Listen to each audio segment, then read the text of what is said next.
Hi, and welcome to our latest snack size video. Today our video is about a difficult topic, and that is symptoms of child abuse.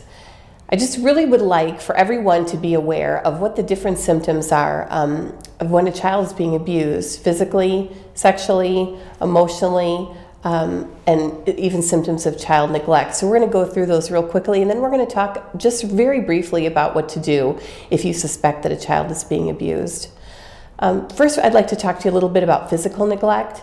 Some of the symptoms for a child who's being physically neglected is that they have poor hygiene, maybe low body weight, dirty clothes, clothes that are inappropriate for the season. They may be very fatigued, and they may be constantly asking for food or even begging for food.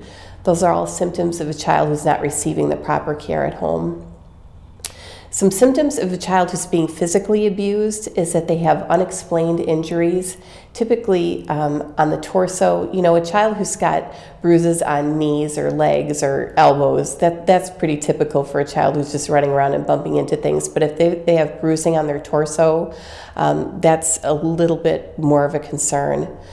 If they're telling you that they're being abused at home, if they behave in really extreme ways, going from very quiet to very loud suddenly, maybe have a low self-esteem or seem overly apprehensive or are very quick to startle, those are all symptoms of a child who may be being abused physically. A child who is being sexually abused may have difficulty or pain when sitting or walking. They may have underclothing that's stained or torn or even bloody. Recurring urinary tract infections in little girls can be a symptom of sexual abuse. Sexual acting out or behaving cruelly to animals are some real red flags. And even if they're drawing pictures of people where you can see their genitals pretty clearly, that is a red flag as well. And finally, some symptoms of emotional abuse are children who are just unable to trust, who seem withdrawn or very anxious or fearful.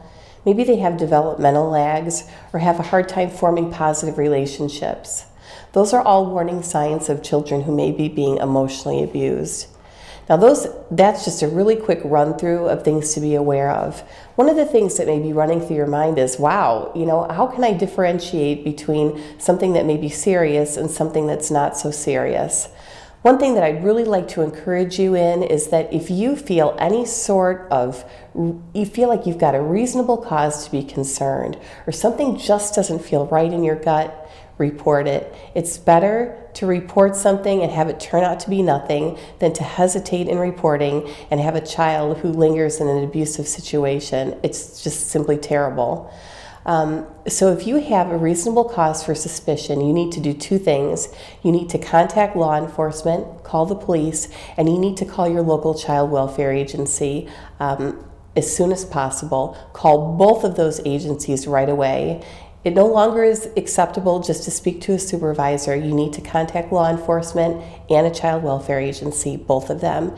And that way we can keep our children safe and protected. And that's your latest tip for raising kids in Christ.